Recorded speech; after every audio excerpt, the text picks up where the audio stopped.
Estamos en el último panel de este día, 6 de noviembre. Es el panel Construcción de Paz Transformativa, Justicia Restaurativa en la intersección de género, raza y trauma. Este panel ha sido organizado por el Centro para la Justicia y la Construcción de Paz de la Eastern Mennonite University. Estamos muy contentas de tenerles aquí con nosotros. Y bueno, voy a presentar a quien será nuestro moderador del panel, que es el doctor Bernard Janchi, que es profesor emérito de Sociología de esta universidad, de la Eastern Mennonite University. Él ha ayudado a la implementación de programas para responder al impacto del conflicto y el trauma generados por la desintegración social, y se ha dedicado últimamente a fortalecer la resiliencia de las comunidades y grupos en un compromiso por la reconstrucción de la estructura del tejido social.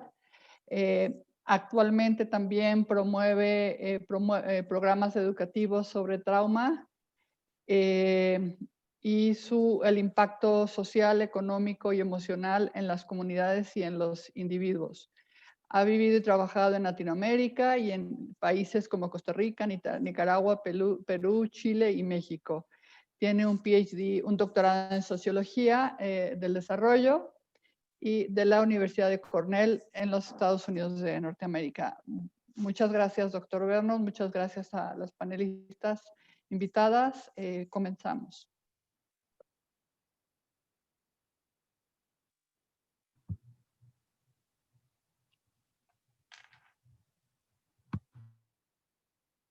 I'm getting it here. Thank you, Elvia. Muchas gracias, Elvia. Qué bueno estar aquí con todos ustedes. Les damos la bienvenida a esta sesión. Elvia indicó que el título es la construcción de paz transformativa, justicia restaurativa en la intersección del género, raza y trauma. Tengo a dos de mis colegas de la Universidad Eastern Mennonite, del Centro de Paz y la Construcción de Paz y de Justicia, alguien de Nueva Zelanda y Australia, y las presentaré en un momento al continuar con esta sesión. Como dije, el equipo organizador de nuestra sesión y el tema que vamos a tratar es la cuestión de la construcción de paz transformativa. Toda ella lo es, sí, hasta cierto sentido, pero no necesariamente. Enfatizamos la palabra transformativa porque queremos ser muy explícitos, reconociendo y colocando en lugar central la transformación estructural que tiene que ocurrir al trabajar y tratar todos nosotros de enfrentar cuestiones con niveles colectivos para tratar nosotros de volver a restaurar este tejido social después de la violencia o durante la violencia, y eso es lo que trataremos también, violencia en términos de género.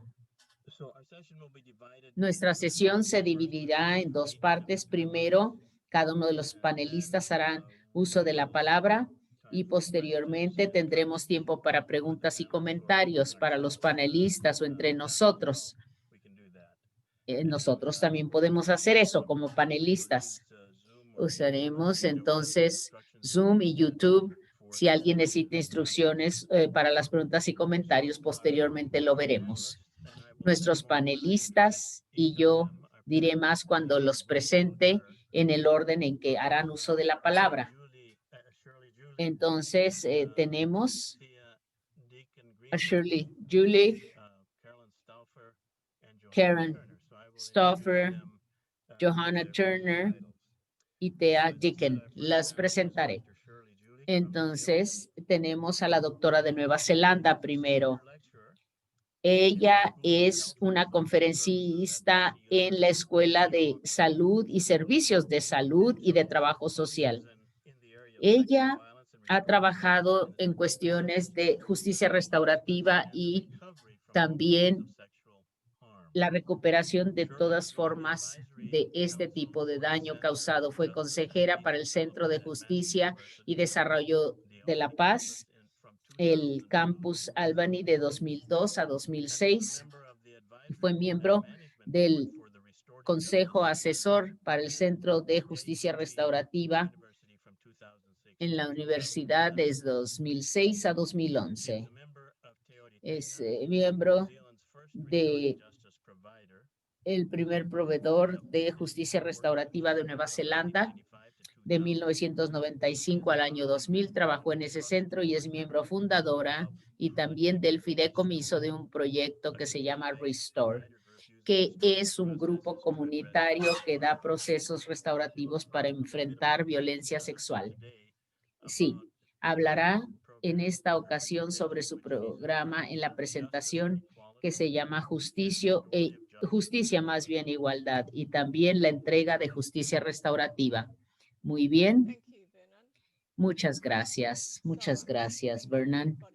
Supongo que todo mundo puede ver mi pantalla ahora. Sería muy bueno que alguien me dijera, yo ya no la puedo ver. ¿Me ven? ¿Ven mi pantalla? ¿La ves, Vernon? Gracias.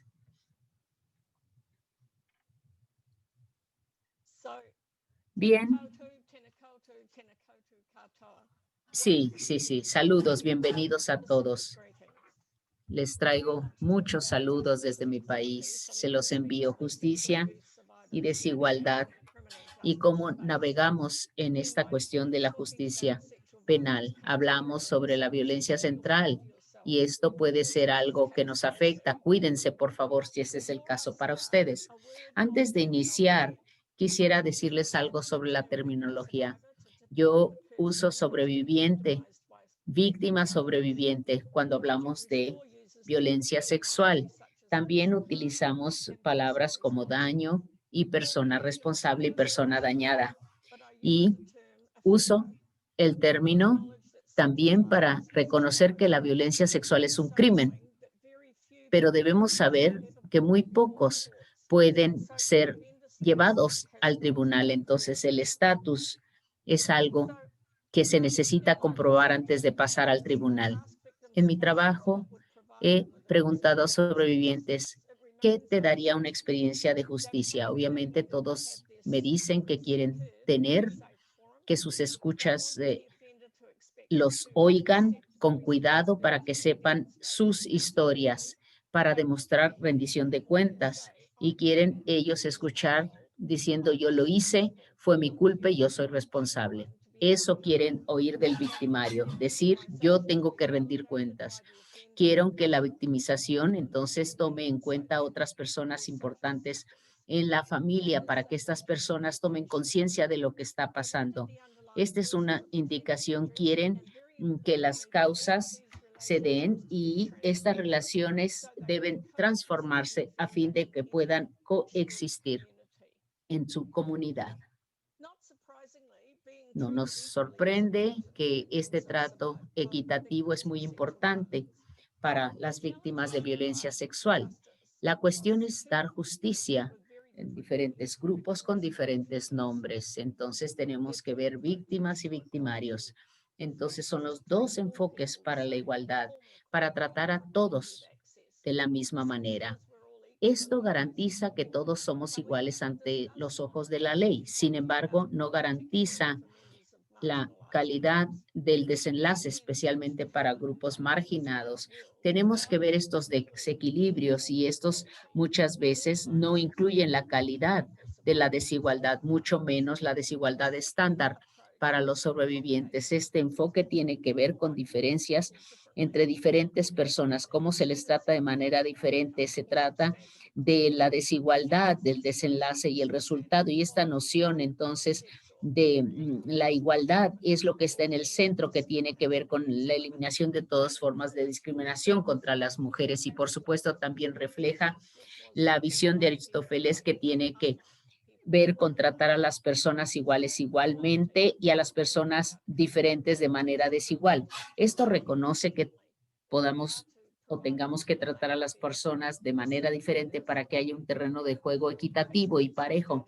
Esto se basa entonces en la calidad de trato para dar cabida entonces a las víctimas del abuso y recordando que la agenda a veces hace que estas personas sean tratadas de manera diferente. En mi investigación le pedí a las víctimas que hablaran, entonces que nos dijeran qué significa esto, qué significa esta experiencia, qué les da un sentido de justicia.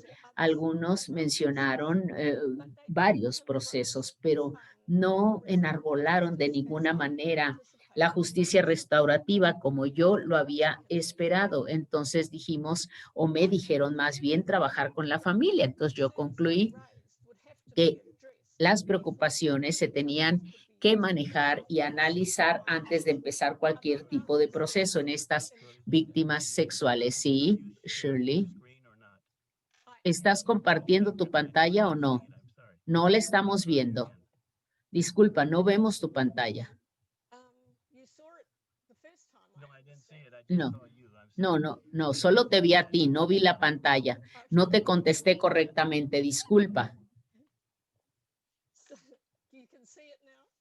¿Ahora la pueden ver? No.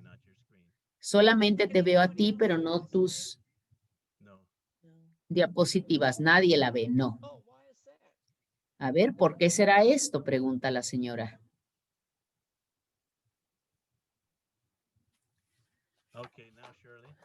A ver, ahora Shirley. Ahora sí, muy bien. Sí, muy bien. Sí, sobrevivientes, sí, excelente. Muy bien, sí. Las preocupaciones de los sobrevivientes, de las víctimas. Concluí que estas preocupaciones planteadas se tenían que analizar antes de usar la justicia restaurativa. Aquí tenemos lo que incluyó. Aquí tenemos que los sobrevivientes y las víctimas necesitan ser parte de esto. Como cualquier relación preexistente, nuestra relación que no se basa en la igualdad, entonces un desequilibrio de poderes siempre existirá. Entonces, esto es significativo, pero puede ser muy sutil. Los sobrevivientes dicen que aquellos niños sexualmente abusados, entonces también había mucha manipulación de ellos y tenemos que hablar como facilitadores de justicia para ver las experiencias de este tipo de situación que no apoyaría ni empoderaría a las víctimas para destruir los constructos que se habían erigido. Esto es muy importante para los sobrevivientes. Hay diferencias entre comunidades. ¿Qué significa esta diferencia? ¿Y qué significa la comunidad? Tiene que ver con niveles diferentes de capacidad y acceso a los recursos. Entonces ellos preguntan, ¿quién va a hacer la justicia restaurativa? Son las personas que no pueden empezar a hacer esto para empezar. Y también para aquellas personas que son violadas, se tiene que ver cómo estas personas tienen que ver cómo la justicia será transferida a la comunidad, es decir, transferir los costos a la comunidad, la neutralidad, la imparcialidad y la parcialidad. En Nueva Zelanda tenemos que ver cómo muchos de los facilitadores no tienen trabajo a tiempo completo, muchos tienen que tener otros trabajos, entonces se tiene que ver este aspecto económico y también su participación como facilitadores, sino la preocupación de que las mujeres serán supervisoras no pagadas, no asalariadas, con una gran responsabilidad de enfrentar. Los sobrevivientes obviamente reciben el apoyo de la comunidad, pero no hay las estructuras adecuadas para esto. Esto no se está haciendo de esta manera. Los sobrevivientes están preocupados de que el proceso no va a cuestionar o a impugnar ninguno de estos puntos, ofreciendo explicaciones que son válidas para la víctima. La neutralidad. Neutral significa no hacer comentarios o parece tomar una posición que se encuentra a mitad de camino. Es decir, ¿qué significa imparcialidad y parcialidad? Imparcialidad es algo con ausente de ningún tipo de prejuicio y parcialidad, tomar lados. Nosotros vemos esto, en un momento hablaré al respecto. en relación con justicia y igualdad.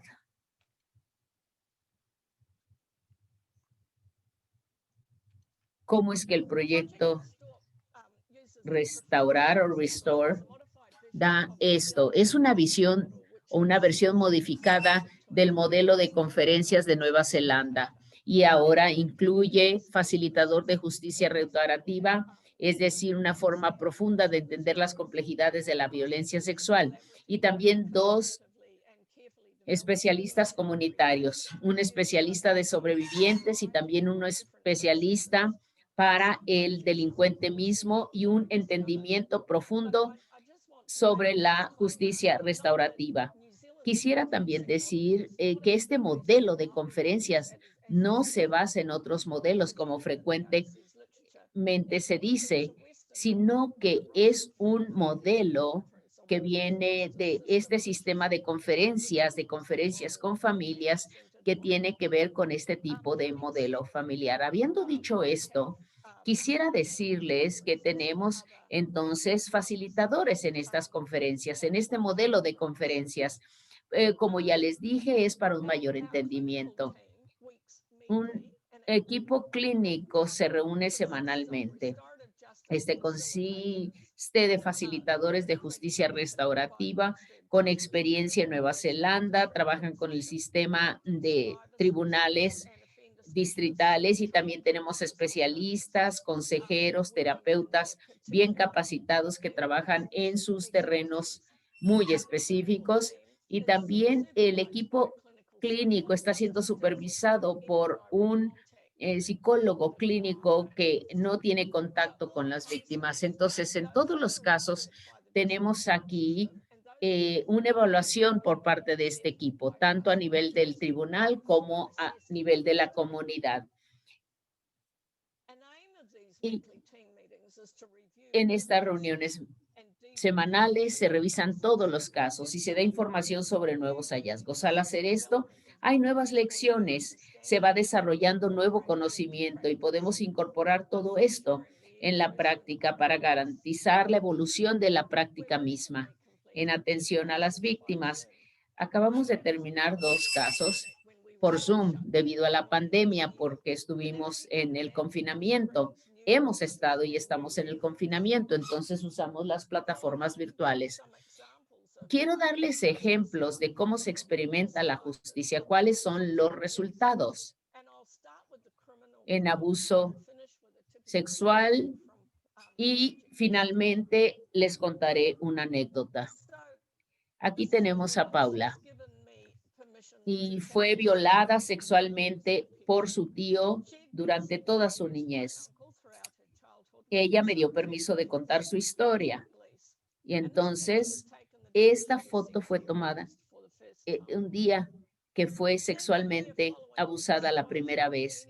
Después de que se conoció su caso, hubo muchas audiencias en el tribunal. Uno llevó al otro, ella no entendía mucho qué estaba sucediendo.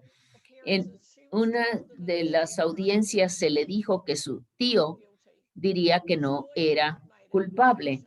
Entonces los abogados trabajaron y dijeron que se lleve a la Suprema Corte este caso, porque allí es donde podemos presentar exitosamente un argumento de proceso de abuso. Si este argumento no tuviera éxito, entonces él diría, soy culpable. El argumento fue exitoso y resultó entonces en una serie de procedimientos jurídicos.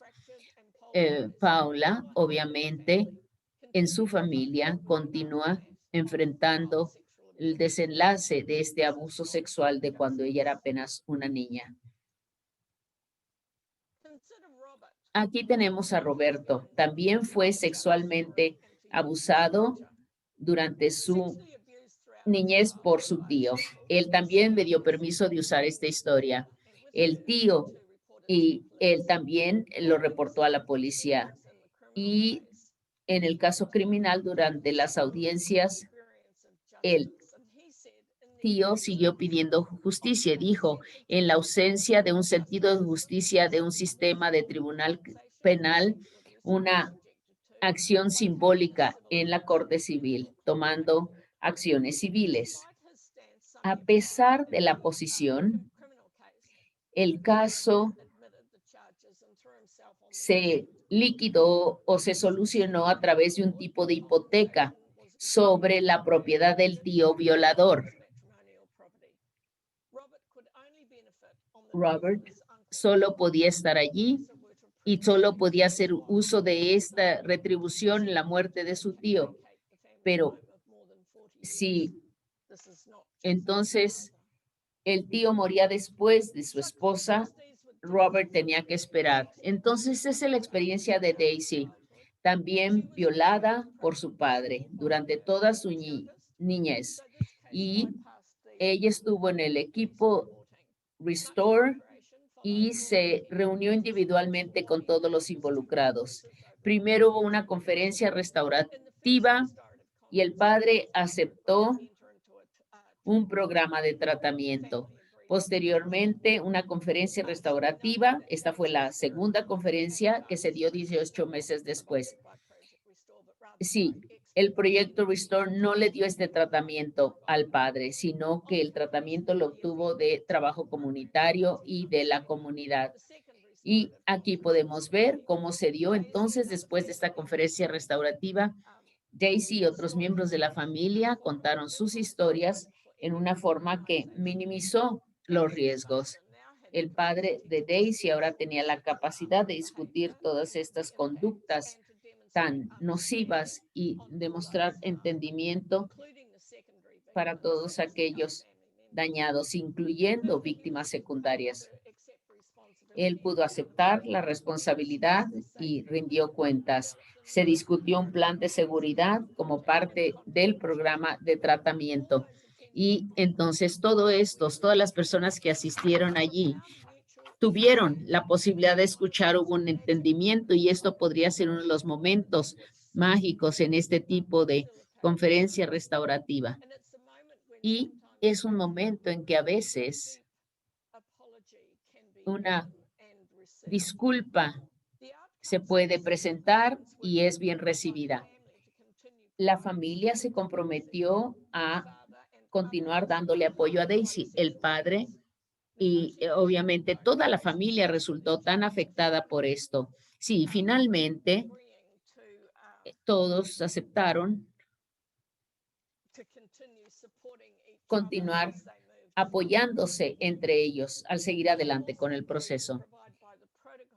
También, entonces, hablaron sobre interacciones futuras que serían algo que ellos desarrollarían. Esto lo seguimos de principio a fin y el padre de Daisy continúa cumpliendo con el plan de acción que se desarrolló en esta conferencia restaurativa. Esto es justicia. Así es como se maneja el sistema penal. Quiero terminar regresando a las preocupaciones o inquietudes de los sobrevivientes o de las sobrevivientes. En relación como ver esto como algo comunitario, yo pienso que la cuestión restaurativa es sumamente importante. Casi todo esto se ve mitigado y los especialistas entonces tienen este facilitador de justicia restaurativa con el entendimiento de la dinámica tan compleja de la violencia sexual. Y también entienden los sentimientos de los otros y el terreno en que trabaja cada uno. Entonces tenemos la participación de los sobrevivientes y de víctimas a través de una respuesta comunitaria negociada y nuestra organización también toma una posición imparcial y lleva a la práctica actividades equilibradas. Esto depende obviamente también de los calendarios de los tribunales. Estamos viendo algo que es imparcial, que crea un ambiente seguro para todos. Eso es entonces una prioridad para nuestra organización. Y esto se trata de que haya una parcialidad bien equilibrada y que todas las voces sean escuchadas para minimizar entonces este tipo de conducta nociva y para poder restaurarle a la sobreviviente o al sobreviviente sus derechos. Gracias. Muy bien, ya detengo mi pantalla, ya no la comparto.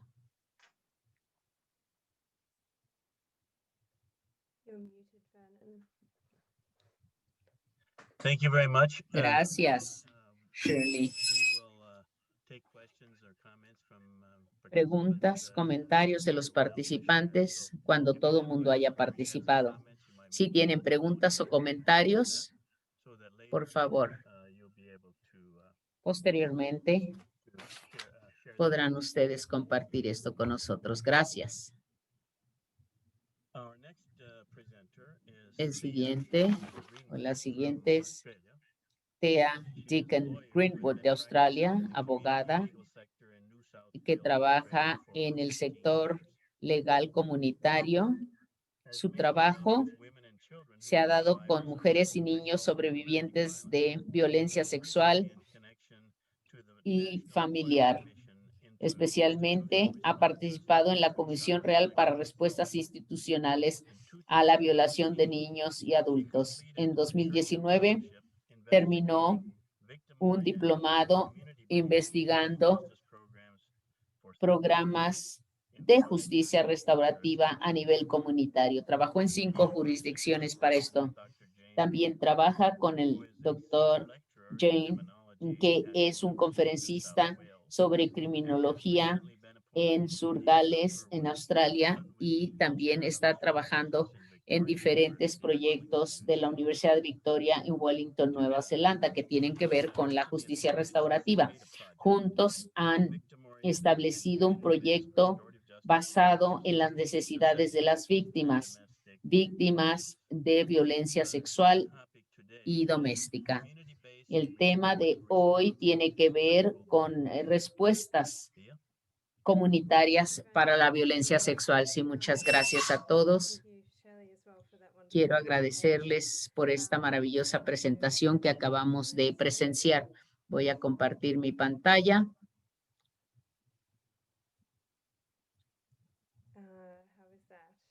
¿La pueden ver? Sí, la ven, muy bien. Solo quisiera decir que soy australiana, soy Thea.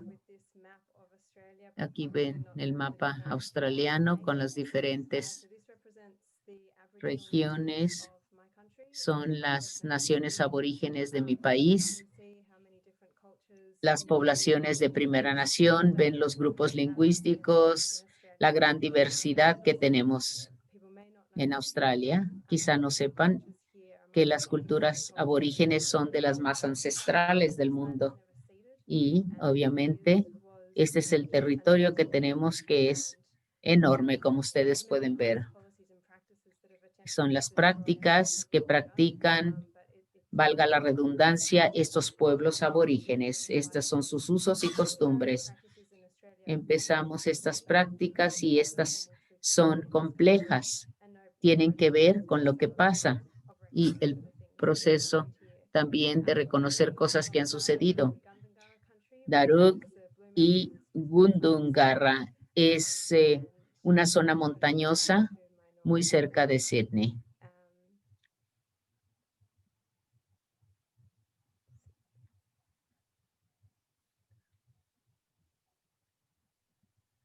Okay, thank you. So, Gracias. Estoy hablando sobre justicia restaurativa. Quiero hablarles sobre mis proyectos, mis experiencias, las barreras que han tenido víctimas de violencia sexual y cómo estamos adoptando un marco basado en la comunidad y en las víctimas. No hay ninguna justicia restaurativa formal en ese sentido. Estas prácticas se dan a nivel de los jóvenes, pero no hay una estructura formal a nivel de la comunidad. Soy el tipo de persona que trabaja en comunidades, soy una activista, trabajo en centros legales, recibo financiamiento gubernamental y nosotros damos servicios sin costo a las víctimas. Yo siempre he trabajado con violencia de género, violencia sexual y violencia contra niños. Y trabajamos con la Comisión Real en estos temas. Esto tiene que ver con el proceso, un proceso que ya lleva 5 años, Más de 8,000 víctimas atendimos, víctimas de asalto sexual, y los vimos en sus contextos, y también escuchamos de miles de personas que habían sufrido este flagelo. Las barreras son muchas para accesar la justicia, particularmente para los niños, y para que estos niños puedan tener entonces justicia, que se escuchen sus historias con las respuestas adecuadas. También trabajé en un servicio legal para mujeres y niños. Es un servicio estatal, como ya dije, y también allí damos compensación contra estos delitos. Tomamos en cuenta sexo, género, la perspectiva de género, también dónde viven las personas. Puede ser en áreas urbanas o áreas rurales. También tengo que establecer hemos más bien establecido sistemas carcelarios trabajando con las personas encarceladas, y luego también para su institucionalización, y también hay muchas mujeres en la cárcel, muchas personas condenadas por cometer esos daños tan graves. Tenemos que ver y analizamos cómo que estas experiencias llevan oportunidades a relaciones y también esperanzas de vida. Ahora estoy trabajando cómo utilizar la justicia restaurativa. Principalmente esto se dio después de escuchar a mis clientes, de escuchar sus voces y de responder sus experiencias y reconociendo también sus necesidades. Entonces, escuchar la voz es una validación. Tenemos que escuchar para ver qué podemos hacer. Estos pueden ser mecanismos muy poderosos y potentes para que haya justicia ante tantos flagelos. También todo esto es muy válido y significativo, todas las experiencias, porque empezamos con violencia sexual, hablamos de relaciones, la situación familiar, y también tratamos de reequilibrar la situación. Es totalmente lógica que lleguemos a esto por 3 vías diferentes y diferentes experiencias.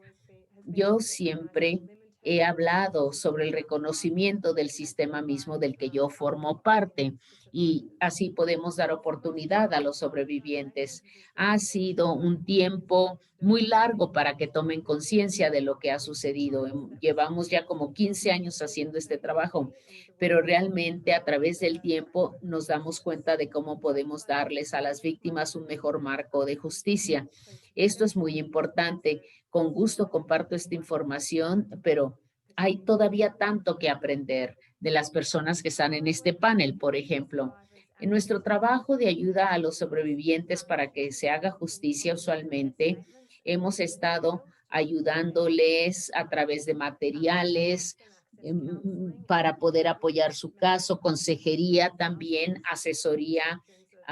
También tenemos muchísimos casos que hablan de estos situaciones de abuso, y ha sido algo muy difícil. Tenemos documentos que no han sido fácil de redactar, sin embargo, tiene que ver con la justicia que se está buscando y lo que el sistema penal ofrece. Estamos dando voces como una agencia que reconoce y que valida la experiencia de las personas que han sufrido tanto, dándoles opciones que lleven al empoderamiento. También estamos viendo cómo búsqueda de la justicia puede encontrarse con muchas barreras contra género y contra raza, también clase, edad y muchos otros aspectos.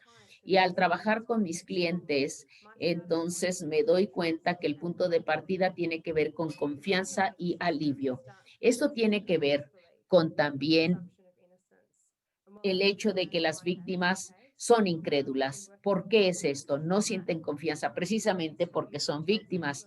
Usualmente son personas que han sufrido violencia sexual y es muy difícil que confíen a nadie. Tenemos primero que analizar su situación. Alguien entonces me cuenta su historia. Lo primero que le digo es, te creo, no fue culpa tuya, ¿y qué vamos a hacer a partir de esto?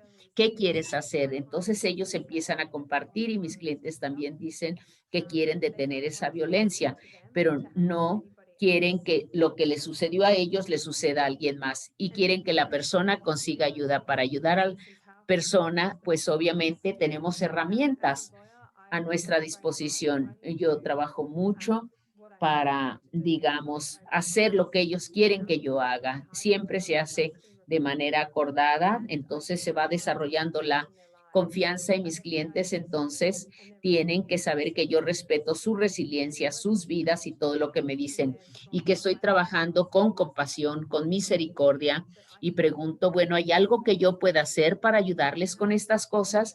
Y al hacer esta pregunta, realmente queda muy claro que la respuesta tiene que ver con el sistema tradicional de justicia penal.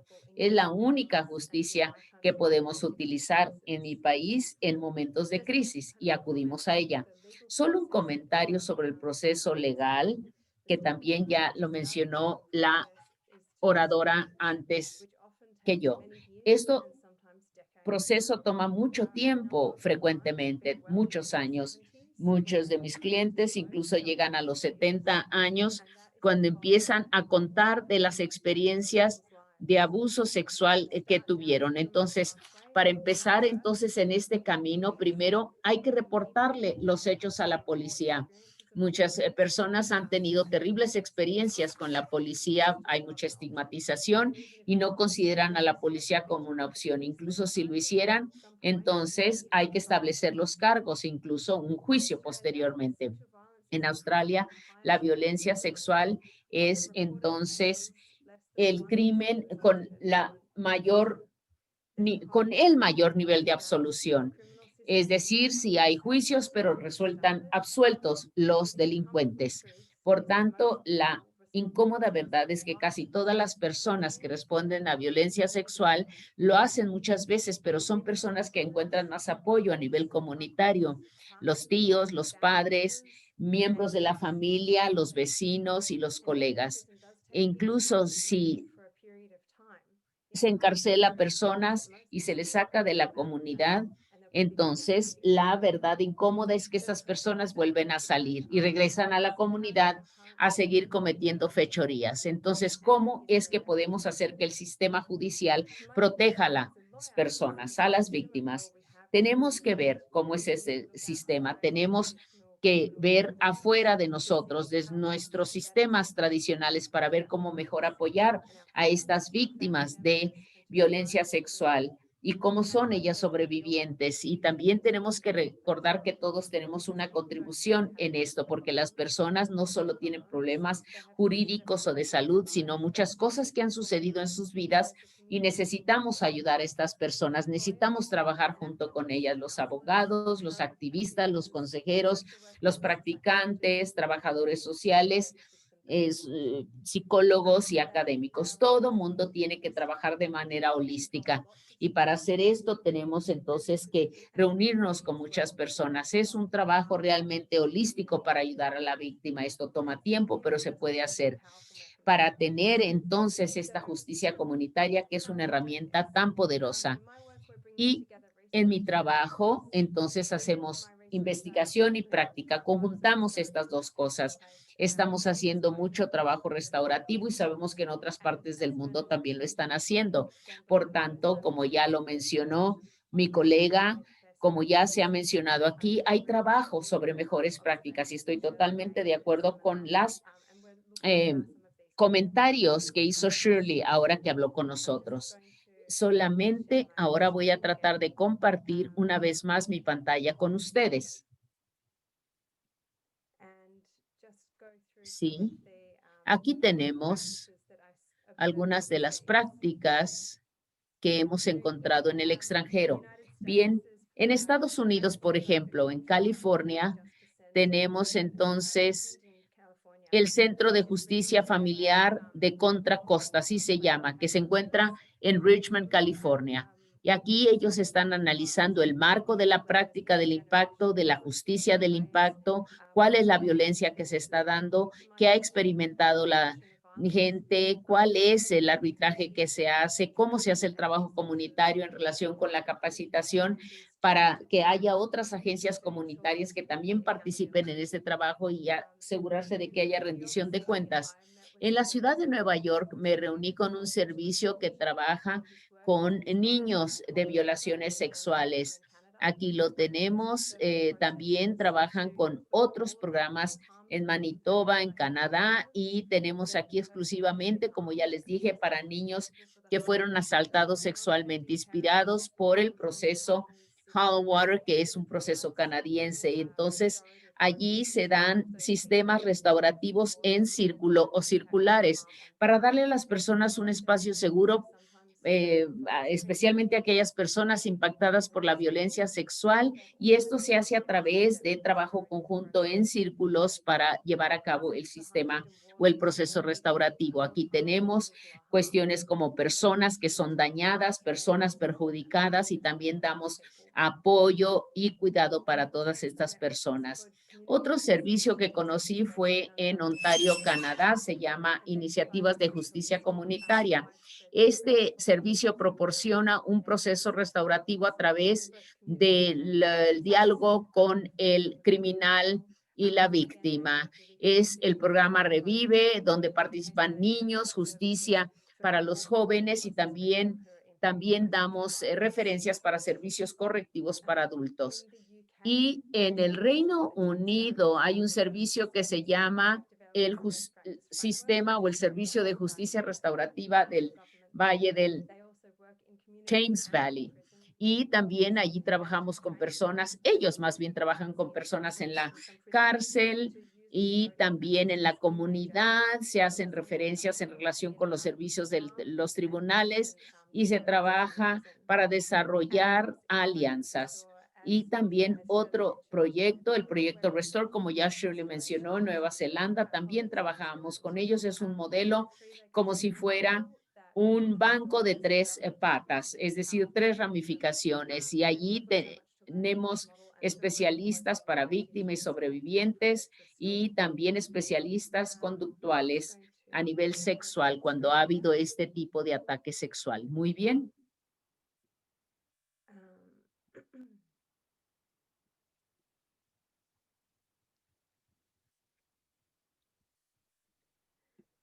So what are we doing in community? ¿Qué estamos haciendo a nivel comunitario para poder usar todas estas lecciones aprendidas? Sí, hemos estado trabajando con muchísimas personas de comunidades que han sufrido ataques violentos, ataques sexuales. Nos reunimos con consejeros, con jueces, con líderes comunitarios, con la policía, trabajadores comunitarios, agencias, sistemas aborígenes. Hay un entendimiento entre todas estas personas de que nuestro sistema penal tiene que mejorarse. Necesitamos algo para arreglar este sistema penal en mi país. No esperamos que el gobierno lo haga todo. A nivel comunitario necesitamos los servicios y estamos trabajando con académicos para tomar las riendas en nuestras propias manos, para poder diseñar un sistema a través de la práctica para los sobrevivientes. Los sobrevivientes nos dicen qué sistemas quieren. Queremos que sea un sistema que responda a las necesidades y para que ellos puedan seguir avanzando y que tengan acceso al tratamiento también que tanto necesitan por el daño que se les ha causado.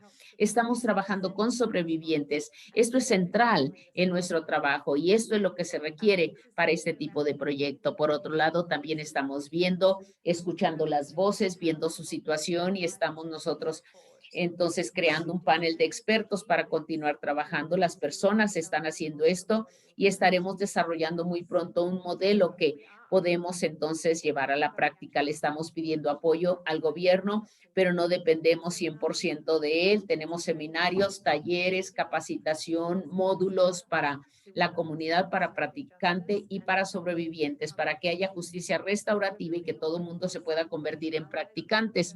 Estamos construyendo una fuerza de trabajo, una fuerza que pueda continuar multiplicando este trabajo. Trabajamos directamente con las víctimas, estamos desarrollando muchas alianzas, no solo con agencias que apoyan a los sobrevivientes y a las víctimas, sino también en relación con servicios carcelarios y a personas que están trabajando en otros centros. Estamos muy comprometidos para cambiar este sistema y estamos desarrollando un proyecto piloto que demostraremos nosotros para que otros sigan el ejemplo.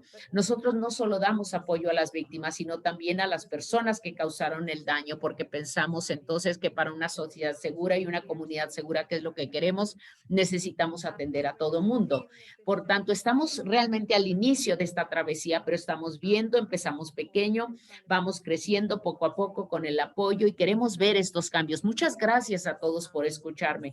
Les agradezco profundamente por invitarme a este seminario, a esta conferencia sobre la construcción de paz desde una perspectiva de género. Gracias. Gracias a ti, Thea. Qué emocionante escuchar todo lo que están haciendo. Les pido que escriban sus preguntas, por favor, las cuales trataremos de contestar al final de las ponencias. Quiero que se sientan todos cómodos. Pueden ustedes estirarse un poquito, moverse como ustedes gusten. Quiero que estén muy relajados para recordar todo lo que ustedes quieran recordar.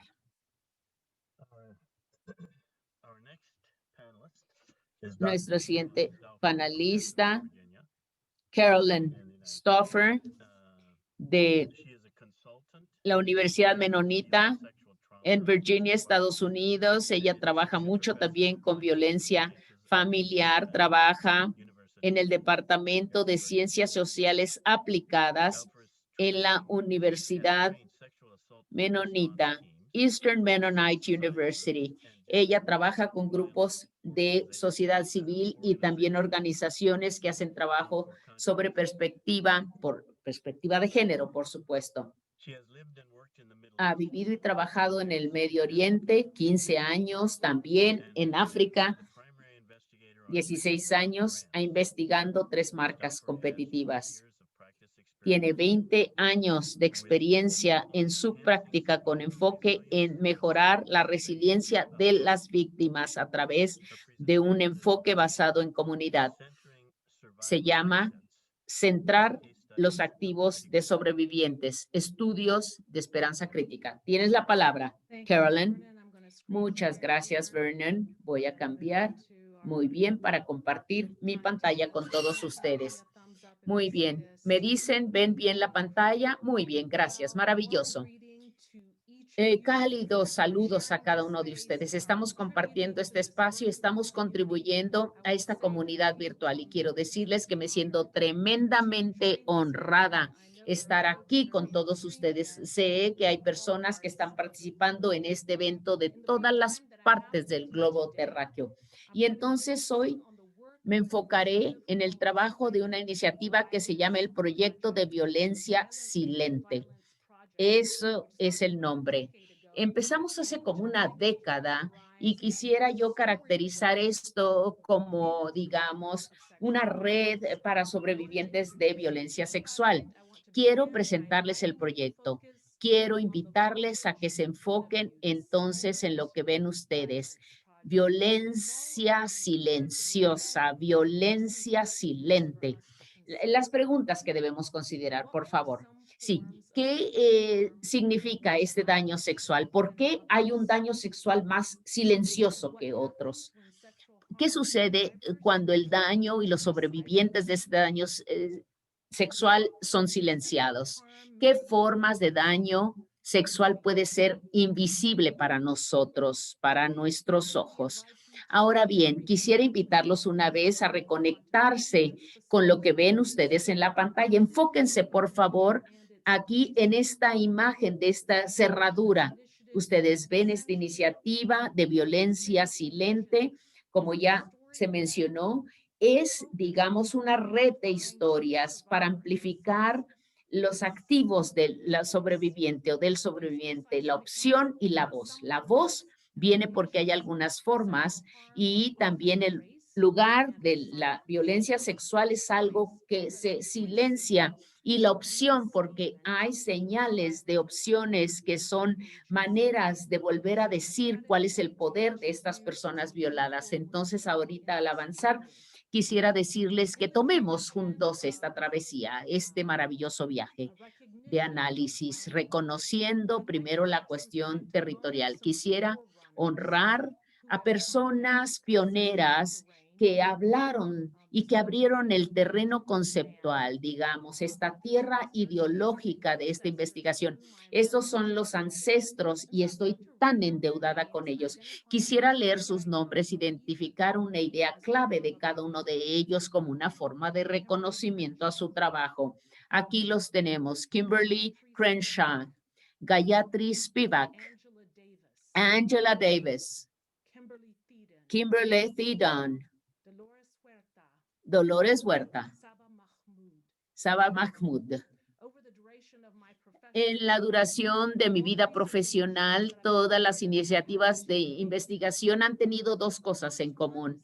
La primera es que se han basado en la comunidad y la segunda es que han sido impulsadas por las comunidades. Bajo esta luz quisiera darle el crédito al César, lo que el César merece, ¿verdad? Como decimos, porque esto tiene que ver con la iniciativa de violencia silente. Aquí tenemos los nombres de estas personas que han contribuido tanto. Quisiera dar un reconocimiento particular a Katia Ornelas y a mi colega brillante Johanna Turner, que hablará después de mi persona. Katia fue una de las miembros originales del equipo trabajando en este proyecto. Por lo tanto, ella presentará junto con la doctora Turner posteriormente esta semana o la próxima. Sí, entonces, por favor, escúchenla. Quisiera hablar sobre algunas ideas fundacionales que han sido el marco de esta investigación. Ahora bien, lo primero es la teoría crítica. Aquí hablamos del trabajo 1986, aprendiendo desde afuera o desde adentro, pero 30 años después la misma autora retomó todo esto y escribió entonces Pensamiento Feminista Negro. Y ustedes podrán analizar la idea de la oposición o el conocimiento de oposición, porque estábamos buscando los márgenes de todo esto dentro de las narrativas de los participantes en esta iniciativa. La segunda tiene que ver con el punto de vista, la teoría del punto de vista feminista. Tiene que ver con el trabajo de Tracy Bell de una universidad de Nueva Zelanda. Ella sugiere que hay una serie de histomologías características de este espacio y los espacios feministas especialmente. Y también habla del hecho de que el conocimiento se sitúa socialmente, es algo socialmente situable. Entonces aquí tenemos la condicionalidad, el contexto y la coyuntura que hacen un mundo de diferencias. Y también dice que las experiencias de grupos minoritarios también son importantes y pasan de una generación a otra. Eso es un constructo clave en todo lo que hacemos en el proyecto. Y también habla del hecho de que la validez de la investigación social se mejora hablando de las relaciones de poder, especialmente aquellas que se originan en la experiencia de movimientos contra la opresión. Eso tiene que ver con la manera en que conceptualizamos la violencia sexual, no solamente como patología del perpetrador individual, sino como un producto frecuentemente de cuestiones estructurales de violencia inducida por el Estado. Esto es el corazón de nuestra investigación. Ahora bien, contrahistorias. Quisiera hablar sobre una tradición de pensamiento que pasa desde historias escondidas, ocultas, la resistencia a las contrahistorias. Aquí estamos hablando del trabajo de Latcrit, que es una experta latina que habla sobre la cuestión de raza, como Asha Martínez, Solórzano, que trabajan con tantas metodologías, Raúl Mora en términos de contranarrativas, y Francisco Valdés, que explica el trabajo que se ha creado de esta manera. Me encanta esta cita, dice, esto crea el trabajo para que haya activismo a través de la comunidad y también para crear comunidad a través del conocimiento académico, de la escolaridad y el activismo. Me encanta cómo una cosa se relaciona con la otra, el activismo comunitario y el mundo académico o el pensamiento académico. Y luego también tenemos las verdades que vienen bien arraigadas a lo que está sucediendo, ground truthing. Muy bien, ustedes se pueden estar preguntando cuáles son los elementos críticos de este proyecto de violencia silenciosa. La clave es cómo es que la identidad perfila y moldea, influye en las experiencias de daño sexual. Lo que hicimos fue retomar 3 elementos que estábamos nosotros buscando en términos de las narrativas que pudimos recabar. El primero son los riesgos. Primero nos preguntamos cómo es que los sobrevivientes perciben el riesgo, aparte de solamente ver el riesgo de daño corporal. Y aquí vimos el trabajo de Sherry Henry. Es una investigadora realmente increíble que habla de expandir las definiciones del término riesgos, y también vimos resistencia. ¿Qué formas de resistencias o de conocimientos, tal como Helens lo llama, qué tipo de resistencia generan las víctimas? Y la resiliencia, cuáles son las prácticas de resiliencia y cómo podemos inyectar estas respuestas que fueron activadas entre los sobrevivientes? Y todas estas entonces se incluyeron ahora en estas narrativas de contrahistorias. Entonces, nuestro proyecto de violencia silente, de violencia silenciosa, tenemos la metodología constructiva y a través de varios diseños usamos una cadena de un proceso para seleccionar a los participantes, y también llevamos a cabo entrevistas muy profundas con los participantes en su idioma preferido. Generamos más de 400 páginas de transcripciones con análisis, con los procesos de todos los recuentos de estas personas. Y puesto que nuestro enfoque tiene que ver con la identidad y también la ubicación social sobre las experiencias del daño sexual, queríamos trabajar con una serie de diferentes personas y grupos. Entonces escogimos estas experiencias y grupos que tienen que ver con daño sexual y queríamos verlo desde esta lente. Trabajamos con sobrevivientes que viven en situación de calle y también de raza, pero uso el término de manera muy general. Y aquí analizamos entonces identidad étnica, religiosa, estatus de ciudadanía, todos estos elementos y cómo tienen una interfaz con el daño sexual y con las víctimas de daño sexual. También vimos el género sobre el discurso religioso, especialmente las comunidades y cómo estas comunidades se sentían influidas por la experiencia de la violencia sexual, especialmente porque muchos de estos discursos religiosos se daban en esas comunidades y realmente desconocían y condenaban el divorcio incluso en relaciones abusivas. Esto es lo que hicimos. Para los sobrevivientes en condición de calle, analizamos estas contrahistorias: riesgos, evasión patologizante, resistencia, trastornos. Muchas veces entonces se pedían disculpas por los reclamos que estas mujeres hacían. Entonces la estrategia de resiliencia, que esencialmente era esta reubicación y esta inversión en que el Estado tenía que pedir disculpas. En muchos sentidos también vimos que estas reubicaciones o relocalizaciones entonces no solamente se repetían, sino a través de la relocalización, sino a través de la disasociación psicológica. Esto es una experiencia que frecuentemente usa metáforas para hablar del abuso y de la situación de las víctimas.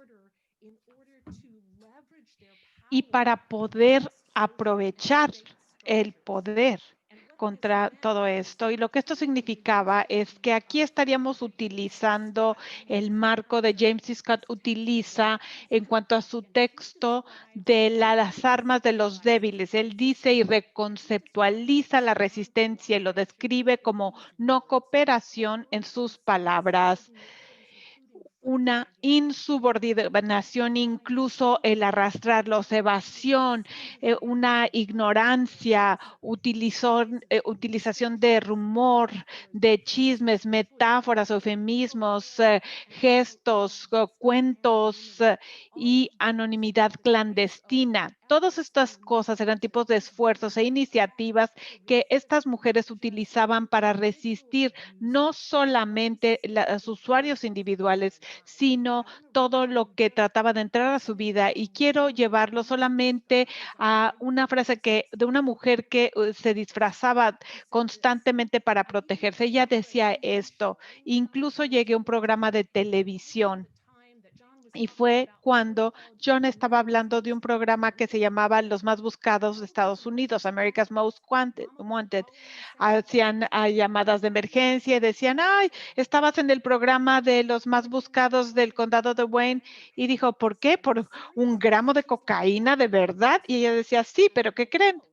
Decían, no, ¿cuál es la sorpresa? Y ella decía, no tienen una fotografía, tienen una frase para decir que cambiaste tu estilo y tu apariencia tanto que nunca van a poder obtener una fotografía precisa. Y es cierto, acabo de encontrar una estilista, mi hija. No lo sabía, pero cuando yo me aburro con un look, me lo cambio. Y desde que me hago coletas, me hago trenzas, puedo hacer lo que yo quiera y me puedo cambiar todos los días para ser quien yo quiera ser. Estas mujeres estaban desplegando desorden, perturbación como un mecanismo para poder sobrevivir. También aquellos sobrevivientes, nuevos inmigrantes, sus historias en cuanto a riesgos, percibiendo el riesgo, detección, detención y deportación como los lugares principales de peligro, aún más que los riesgos del abuso. Les voy a leer algunas frases. Una mujer decía, es más difícil para una persona sin documentación. Yo me sentiría más segura porque se imaginan. Bueno, yo le dije, bueno, me está abusando de mí, incluso sin documentación se dan cuenta que no tengo documentación y me deportan. Otra mujer decía, yo conozco muchos casos donde las mujeres están sufriendo abuso, pero le tienen miedo a la policía. Y yo también le tengo miedo a la policía. No hay nadie que nos ayude y tienen miedo de estar en casa solos con los niños y no pudiendo pagar renta ni todos los gastos, todo este abuso. Para ellas parece que no tienen opción. Otra mujer decía, he tenido otras experiencias de acoso sexual en el trabajo. Muchas personas en el trabajo me tratan de humillar porque lo saben y muchas veces me aguanto las humillaciones porque no quiero perder mi trabajo. Ese es el problema con este país, que no podemos defendernos.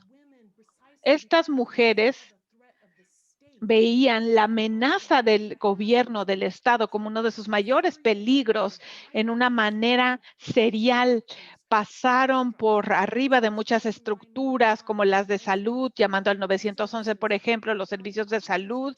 Se dieron cuenta que habían otras áreas, muchas ocasiones las iglesias, algunos abogados de migración, y lo que hacían eran aprovechaban las oportunidades económicas y de movilidad. Estas muchas cosas que surgieron en cuanto a poder obtener oportunidad, estructuras de oportunidad que aprovechaban estas mujeres para poder obtener el poder que necesitaban para vivir en estos ambientes. Recuerdo una mujer en cuanto a obtener efectivo, ella decía, tomaba el dinero, pero en algunas ocasiones peleaba y yo guardaba el dinero dentro de mis partes íntimas, pero en algunas ocasiones él me preguntaba de dónde venía el dinero y le decía yo, por eso trabajo. Aquí voy a terminar con mi tercer grupo, los miembros de las comunidades Amish, sus historias acerca de la membresía, de la naturaleza insular de esto, que los vestidos se convertían en la metáfora, la vestimenta distintiva de esta comunidad era una metáfora no solamente para ser distintos y separarse como comunidad, sino una protección del mundo exterior. Y también los vestidos se convirtieron no solo en una protección, sino también se convirtieron en algo que también los atraía a predadores. Hay una mujer que decía que había un libro que hablaba de los detalles de su vida, los vestidos. Las mujeres no podíamos mostrar ni siquiera los codos, las mangas largas, cubrirse, todo estaba debajo de esas ropas. Sí, ese era nuestro estándar y esa era la regla bajo la cual vivíamos.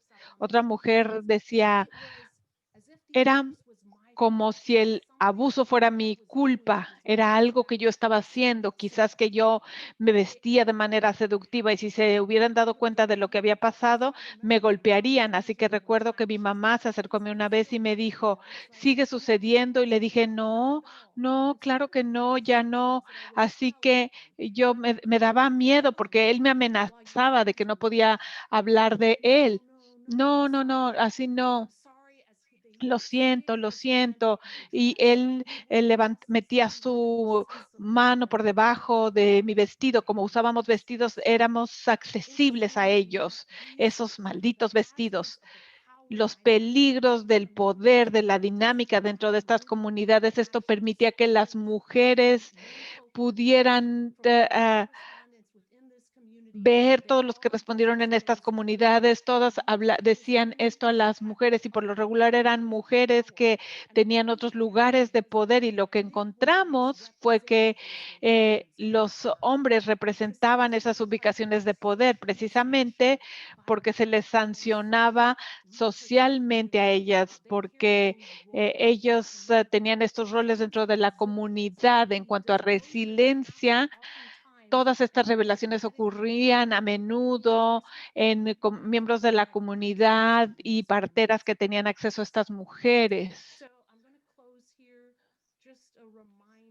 Voy a cerrar aquí un recordatorio que a menudo hay comunidades en particular que están siendo impactadas por ubicaciones que tienen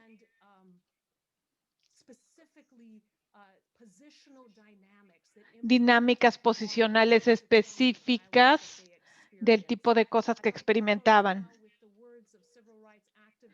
Quiero cerrar con las palabras de la juez de transformación, la doctora Fania Davis. Ella decía lo siguiente: caminemos por esta tierra con el espacio de manera que restauremos la sanidad y la santidad y el total en lugar de la discordia, devastación y dominación.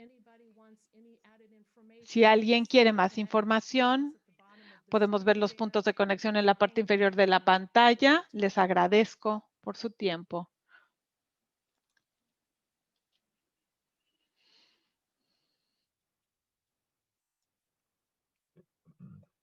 Thank you very much, Carolyn. Muchas gracias, Caroline. Very moving Muy conmovedor. description Una of descripción the people you interviewed. de algunas de las personas que has entrevistado. Muchas gracias And I nuevamente. encourage you to write Les your recuerdo questions and que comments apunten later sus in the preguntas y presentation. comentarios y después podemos compartirlos con las personas adecuadas. Our final presenter, Nuestra Dr. Johanna última Turner, presentadora es la doctora Johanna in the Turner de US. Harrison en los Estados Unidos. La Educator, doctora Turner es scholar, educadora, speaker, and trainer. profesora, She serves as oradora the pública faculty y entrenadora. Ella es profesora de del Centro de Justicia y Construcción de la Paz en la Universidad de Eastern Mennonite. Ella estudió en el Centro de Justicia Restaurativa. Durante 15 años ha trabajado como parte de grupos activistas y colectivos, organizando coaliciones, instituciones y otros movimientos sociales para tener otro tipo de acercamientos a la justicia y a la sanidad, con creatividad y acción colectiva, buscando una transformación personal y social. La doctora Turner tiene un doctorado en estudios americanos y también un diplomado de la Universidad de Maryland en estudios de mujeres y también en Ministerio del Seminario Teológico. Algunos de sus profesores han sido artistas, educadores y organizadores de grupos y movimientos de justicia social. Con su beca incluye la justicia transformativa y restaurativa, feminismo, fe a través de la acción social, formación espiritual para la justicia social. La doctora Turner está en el comité asesor de La Vida Viene de Ahí, un círculo que ayuda a construir y a ayudar trabajos para la justicia restaurativa, transformativa y grupos con personas indígenas y de color en los Estados Unidos. El tema de la doctora Turner es la justicia transformativa, un abordaje para poder resolver la violencia de género. Gracias por su presentación. Voy a compartir también mi pantalla con todos ustedes. Es un honor ser parte de este panel el día de hoy y en especial agradezco cómo nuestras presentaciones no están separadas, sino están juntas y yo puedo continuar este tema con mi presentación tomando de muchas de las cosas que se han dicho, en particular lo que dijo Carolyn, que representa muchos de las mismas ideas y abordajes, puntos de vista. Como se compartió, el título de mi presentación es Justicia Transformativa, un abordaje feminista crítico. Quiero empezar mi presentación dedicando a mi madre, que es una líder brillante, 20 años como enfermera, una mujer resiliente y también es una mujer que ha sobrevivido a la violencia doméstica antes y desde que ella salió de un matrimonio abusivo, encontró cuidados y y la justicia en Joyce que murió esta mañana. Esta es en memoria de ella y en la celebración de la vida que dio el amor radical a mi madre y a sus hijos y a muchas personas más.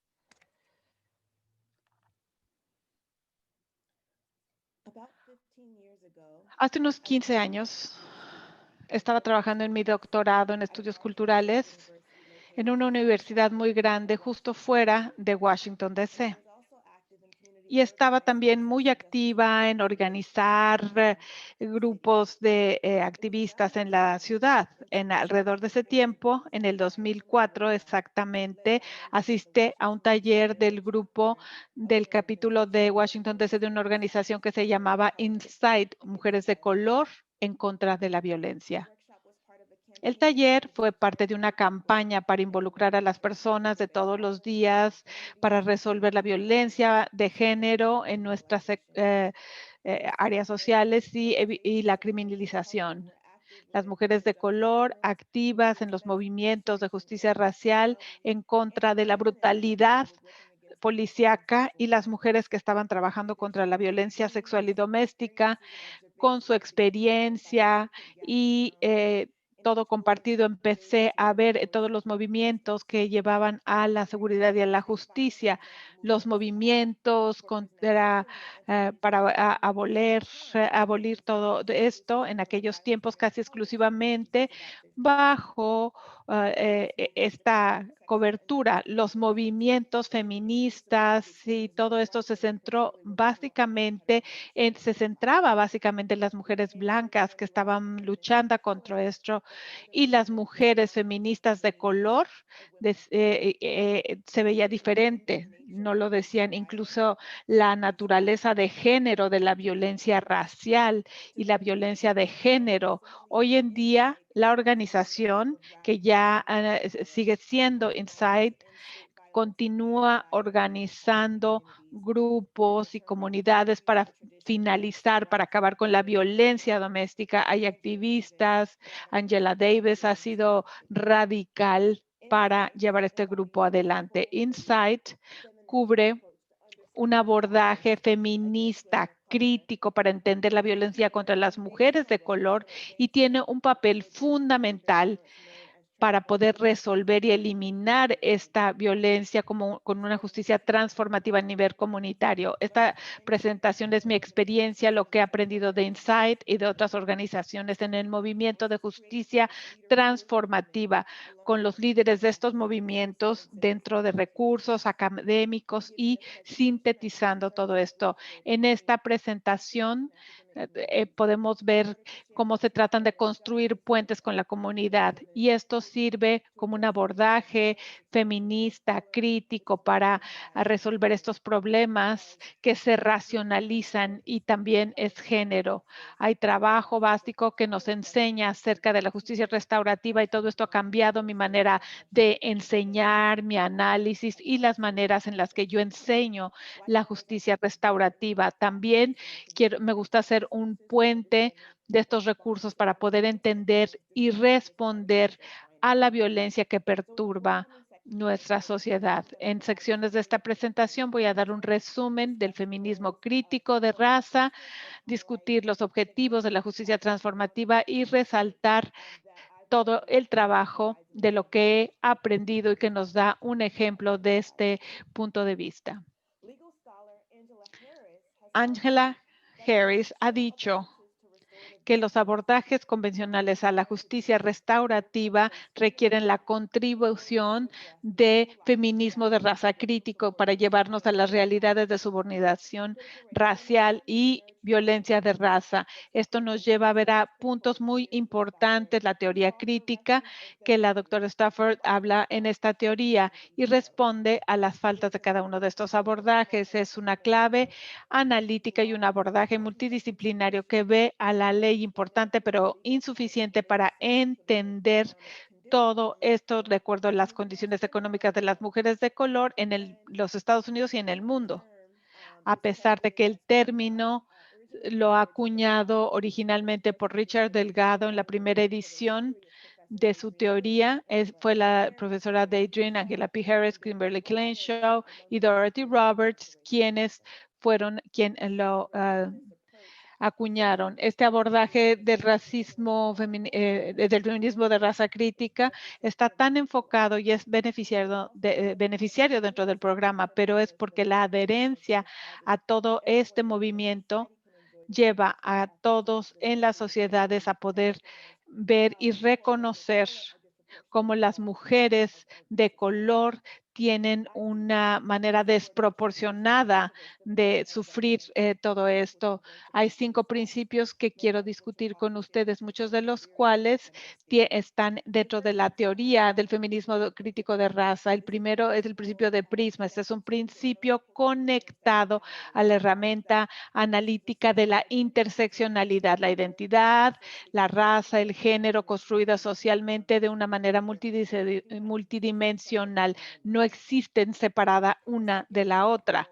El segundo principio se relaciona mucho a este principio y le llamo el principio de pluralidad. Y es una idea que la evasión marginal, la opresión y la violencia existen uno sobre el otro y también entrelazados, no están separados uno del otro y por lo tanto requieren análisis en conjunto. Este principio se captura y se refleja en la noción de que esto nos lleva a una matriz en el feminismo. El tercero, el que yo llamo el principio de colocación. Las mujeres de color deben de ser colocadas en el centro de la teoría, de la investigación y la práctica, y al mantener la interseccionalidad, el feminismo crítico de raza nos lleva a enfocarnos a aquellos que están en los márgenes de los márgenes, en la clase trabajadora, las mujeres transgénero, las mujeres involucradas o han participado en todo esto, que han tenido el estatus de migrantes o de refugiadas, muy expuestas a las vulnerabilidades al pasar por todas estas experiencias y pérdida de identidad. Y como decía la doctora Stafford, la idea de la epistemología, este privilegio de aquellos que son oprimidas, que se cree que una vez que se colocan en un lugar y el privilegio les puede llevar puntos de ventaja desde los cuales se puede ver, analizar y hacer teorías. Así que aquellos que se ponen en posiciones notables pueden proporcionar un punto de vista muy bueno. Y el cuarto es el principio plantado, es la idea relacionada a entender la opresión, incluyendo supremacía, patriarquía, todo integrado dentro de instituciones en la sociedad. De la misma manera, la ley nunca es una herramienta inyectada en la injusticia social, sino que actúa como valores subordinados. Y vamos a hablar acerca de esto en la presentación. Y por último, este principio en la práctica, el principio de la práctica.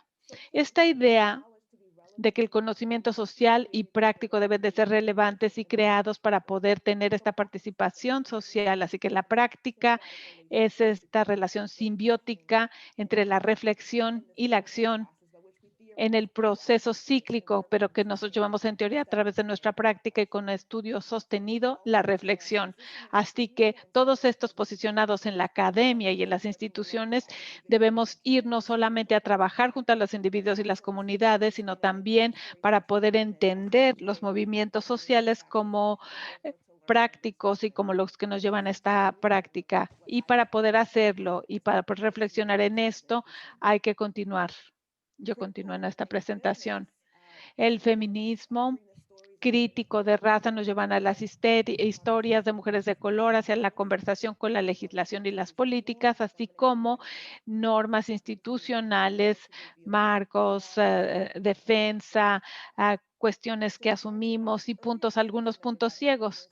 Hablaba acerca de Insight. Antes, los fundadores de Insight reconocen que las mujeres de color experimentan y han sufrido esta violencia de una manera simultánea. Por ejemplo, mujeres no documentadas que tienen que llamar a la policía para reportar violencia doméstica, como decía la doctora Stauffer. Bueno, tienen miedo. Muchas sobrevivientes son encarceladas, entonces sobreviven, pero son criminalizadas. Y esta criminalización en las comunidades de color nos colocan en esas comunidades a mayor riesgo, lo cual es mayor riesgo de experimentar una violencia sexual. Se encuentra que hay una necesidad crítica para tener movimientos antiviolencia que resuelva todas las formas de violencia en nuestras comunidades, ya sea por la policía, persona muy cerca o quizás vecinos o todo el trabajo y campañas diferentes. El análisis y las estrategias de Insight han desafiado el trabajo en el aparato social. Y esto se ha llamado como un feminismo diferente, y todos los que nosotros conectados con el trabajo que está fuera de estos movimientos hemos podido reconocer que ha estado fuera de este florecimiento, esta cuestión de las distintas violencias para poder reconocer esta violencia racial y de género que nos lleva a buscar este cambio social, este marco para avanzar en esta visión y las estrategias críticas que han permitido y nos han llevado a buscar la justicia transformativa.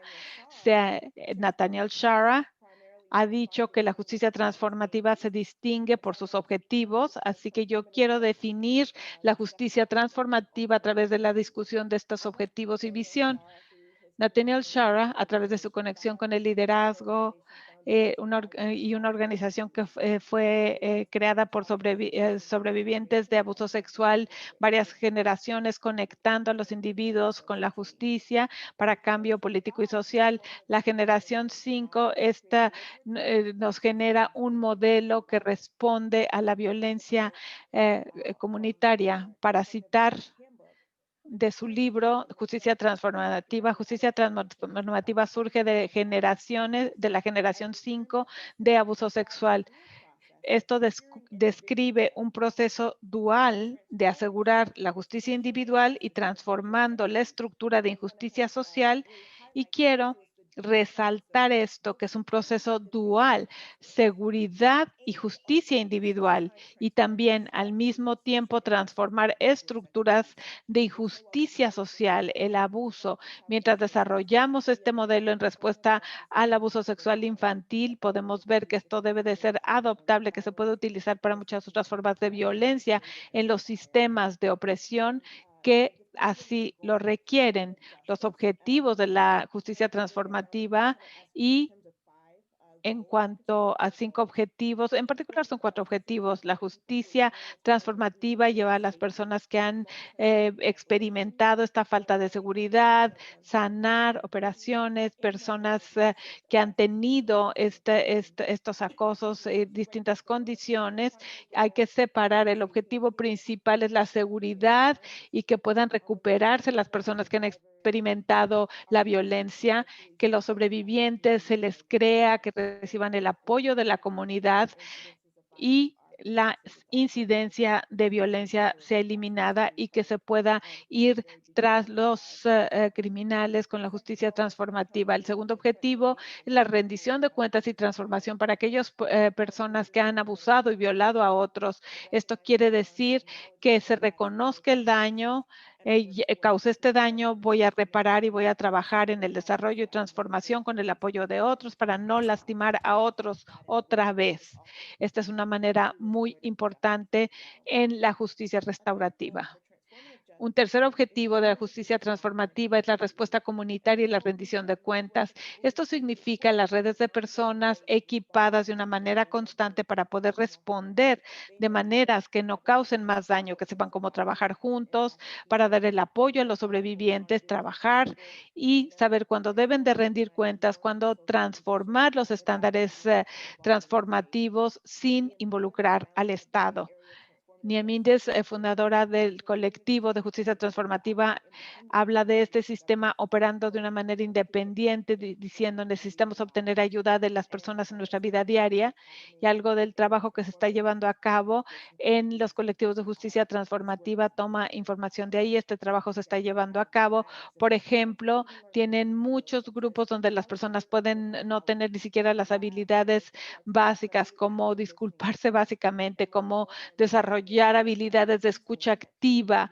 Yo he ido aprendiendo que las personas no tienen estas habilidades básicas, así que el abordaje de la justicia alternativa es enseñar a las personas, equiparlas con estas habilidades simples, incluso cómo ser responsables, cómo tomar responsabilidad de nuestros actos. El cuarto objetivo es transformar a la comunidad en las condiciones sociales. Este objetivo lleva a las comunidades a participar en actividades organizadas en la comunidad que pueden transformar a las comunidades en lugar de dejarlo a la deriva. En casos como daño sexual, la comunidad organizada puede equiparse para aprender acerca del consentimiento en instituciones como en las escuelas, es organizarse para proporcionar educación acerca de cómo transformar todo esto, es organizar a nivel comunitario y cultivar los estándares, las normas, las relaciones diarias para poder tener comunidades sustentables. La justicia transformativa también nos lleva a tener una mayor visión en un mundo donde queremos terminar la violencia, incluso la violencia más cercana, la visión de abolir todo esto, que es tanto crítico como necesario. También conectado, no solamente con desmantelar y cambiar los sistemas existentes, sino maneras no retributivas y que sean transformativas. Y en las palabras de Andrew Smith, el desarrollar estas respuestas basadas en la comunidad no pueden basarse en la noción de una comunidad que no es sexista, homofóbica o problemática. No podemos asumir que hay una comunidad intacta.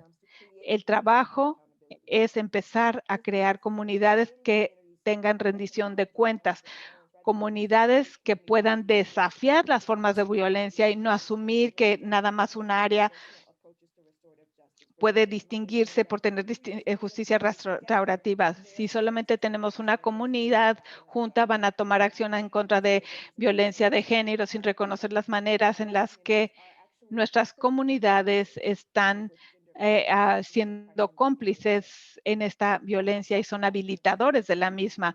Habla de esto, de cambiar las condiciones y, por supuesto, el hecho de que la justicia transformativa y su forma contemporánea ha surgido no solamente desde la experiencia interna de las comunidades de color, mujeres de color, muchas no tienen claro, igual que aquellos que no lo pueden entender. Hay sistemas de opresión como resultados. Y quería terminar con un ejemplo de práctica que ha surgido de las maneras en las cuales se han aprendido un número de ejemplos de organizaciones y de trabajo que se está haciendo a través de viajes y visitas de la autora.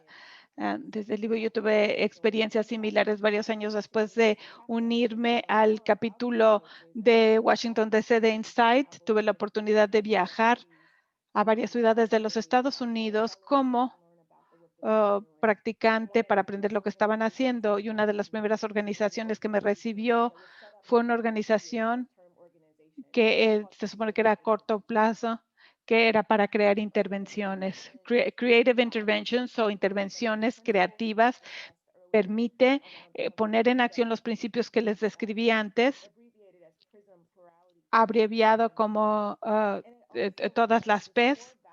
También esto que decía Prisma, pluralidad, colocación, plantarse y práctica, para evitar esta violencia con la justicia, con abordajes de justicia restaurativa y transformativa. Estas intervenciones o creative interventions fue creada con una iniciativa para desarrollar estrategias basadas en la comunidad para reducir la violencia de la pareja, en particular con intervención cuando esta violencia ya estaba ocurriendo, con 10 trabajadores sociales, un profesor de trabajo social, con experiencia a largo plazo, trabajando, acompañando y apoyando en las comunidades inmigrantes, sobre todo las mujeres asiáticas que experimentaban esta violencia. Y con experiencia a largo plazo, se unieron juntas estas personas con otros, y como parte del proyecto se aliaron con organizaciones de ayuda a los inmigrantes y antiviolencia. Muchos encontraron que, por supuesto, muchas personas iban a estas organizaciones buscando intervención de aquellos que eran parte de estas redes para apoyo y que no querían involucrar a la policía y no podían salir de sus hogares, pero querían, por supuesto, que el abuso se detuviera. Se convirtieron en un recurso, Creative Intervention se convirtió en un recurso para ayudar en estas situaciones, para no tener que involucrar a la policía por las razones que discutimos anteriormente, sobre todo por las cuestiones que habían experimentado. Con estos principios de Prisma, pluralidad en cuanto a las intersecciones de identidad, en estado migratorio basado en género, pluralidad, la colocación de las mujeres migrantes al centro, entendiendo la situación del Estado como fuente de violencia y la práctica recreada durante el proceso de estas intervenciones. Quiero resumir acerca de lo que ellos hacían y cómo podemos aprender más. Creative Interventions pedía a las personas que se acercaban a ellos a pedir apoyo, que identificaran personas adicionales que creían que intervenían en estas situaciones. El grupo del equipo se reunía con un grupo más grande, todas las personas que pudieran intervenir, y la persona solicitando el apoyo facilitaba el diálogo y la planeación del diálogo. Y el equipo daba herramientas para dar asistencia, herramientas acerca de cómo entender claramente qué es lo que está sucediendo, herramientas en la planeación de seguridad, cómo diseñar y cómo intervenir para detener la violencia, por ejemplo, ir a la casa de alguien y tener una práctica donde las personas se tomaran turnos para poder resolverlo, o alguien que pudiera entender la situación, herramientas para ayudar a las personas a ver quién puede confrontar a la persona que está siendo abusiva. Preguntas, se les hacían preguntas proporcionándoles con herramientas para ver cuáles eran sus objetivos y cómo se podía establecer la seguridad y qué tipo de rendición de cuentas se podía proporcionar. Modelos para unir a las personas, no solamente identificar los objetivos, sino tomar acciones. Estos casos facilitados durante un periodo de unos 3 años, al final de los 3 años vieron todos los recursos que habían desarrollado y pusieron este toolkit o kit de herramientas. Aquí pueden ver que es más de 600 páginas. Lo pueden encontrar en creativeinterventions.org y recientemente he visto que han colaborado con una organización en Nueva Zelanda que está en un sitio web y se los voy a mostrar en un momento. El sitio web al que pueden ver aquí lo hicieron en colaboración con una organización en Nueva Zelanda. Se llama Herramientas para Detener la Violencia y su kit de herramientas, y en particular es un abordaje de facilitadores y con facilitadores en todo el sitio web. Aquí. No lo voy a revisar aquí, pero es un recurso increíble. Es un recurso que está aquí resaltado, que se enfoca en una intervención basada en la comunidad y el marco de justicia transformativa. Regresando a las palabras anteriores de Angela P. Harris, la justicia transformativa es un ideal que parece a la justicia restaurativa con la política de todo esto y la transformación. Para mí, esto me ayuda a pensar en mis valores como mujer negra, en mi fe como seguidora de Jesús y también como sobreviviente de abuso. Esto captura mi imaginación y espero que también la de ustedes. Gracias. Thank you very much, Joanna. Gracias, Joana. Esto nos lleva al punto donde podemos contestar algunas preguntas. La doctora Julie,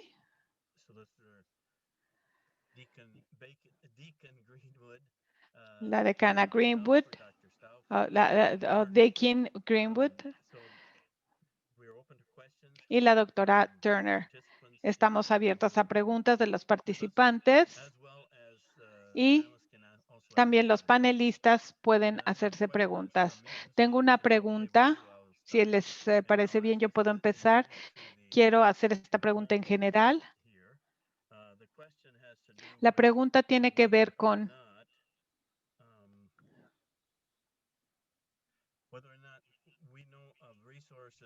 si conocemos recursos en español. Hay algunos autores que hayan escrito en español o traducciones en español acerca de la justicia transformativa y su aplicación en comunidades traumatizadas. No sé, tal vez la doctora Turner o la doctora Stauffer, qué es lo que conocen, y tal vez las otras dos panelistas nos puedan decir algo.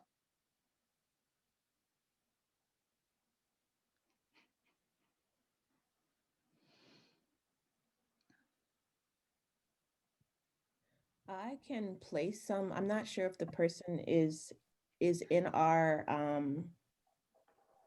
Zoom. No sé si la persona está en nuestro Zoom, porque quizás les pueda dar un enlace en el chat. El kit de herramientas de intervenciones creativas o Creative Interventions, creo que, no sé si todo está disponible en español, pero creo que partes de el kit de herramientas lo puedo revisar. Ese puede ser uno de los recursos. Tal vez lo quiera poner ahí en el chat, a pesar de que la pregunta llegó a través de YouTube y no está visible, pero alguien se lo puede pasar. Alguien que esté en Zoom lo puede pasar. ¿Por qué no lo pone en el chat, por favor? ¿Algún otro comentario?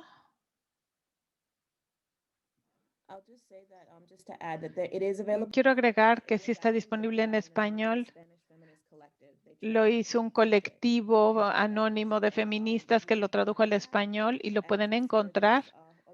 Para aquellos que están en YouTube, lo pueden encontrar en www.creative-interventions.org, /toolkit, y está ahí en español con el título Caja de Herramientas.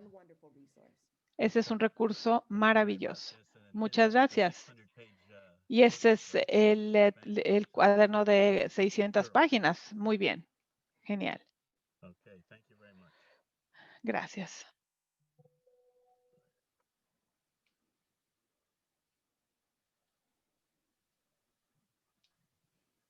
Okay, here's another question that has come in. Tenemos otra pregunta.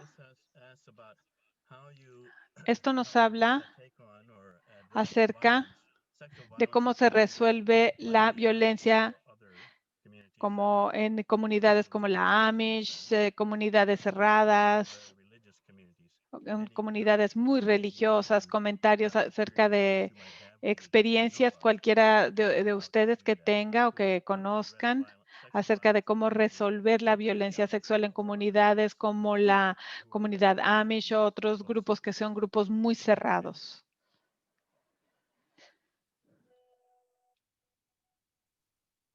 Yeah, I see you're unmuted. Did you want to jump in on that? Ya tienes el micrófono abierto. No, tú, Caroline. Quiero decir que creo que encontrar estos recursos dentro de la estructura comunitaria y que estén legitimados para este tipo de cuestiones es sumamente importante. Y en el ejemplo que yo les di, eran las parteras. Por ejemplo, hice algo de investigación en las comunidades judías, en algunas muy cerradas, en algunas comunidades jesuitas de Chicago. En algunos de estos contextos era acerca del poder y la jerarquía, cómo se apalancaba en la comunidad Amish.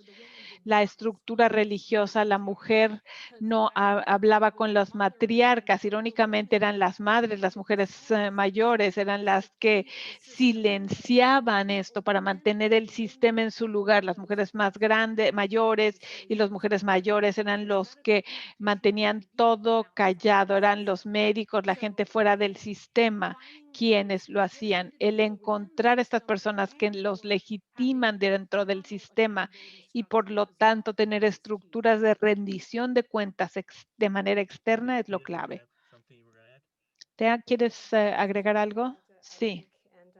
Estoy buscando un enlace y lo quiero agregar al chat. Lo único que quería agregar es, en mi experiencia, hay algunas respuestas institucionales al abuso sexual infantil en algunos casos de estudio que se conocieron públicamente como una audiencia en tribunales.